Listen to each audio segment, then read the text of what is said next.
आजवर आपण काय केलं यात वेळ घालवण्यापेक्षा, त्याचं चिंतन करण्यापेक्षा आपण भविष्यात काय करणार आहोत यासाठी अधिक वेळ दिला पाहिजे.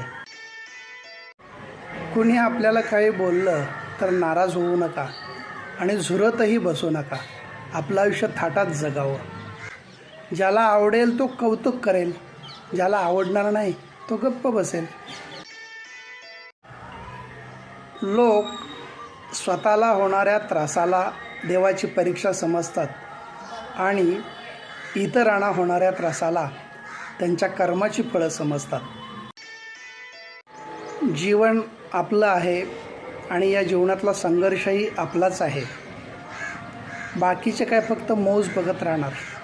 आपण आपलं काम निष्ठेनं आणि जाणीवपूर्वक करत राहावं. खरोखरच मी कोण आहे याचा शोध घ्यायचा असेल तर 4-8 दिवस लोकांच्यापासून दूर राहा, एकांतात राहा. लोक तुमचं नावसुद्धा विसरून जातील. धन्यवाद.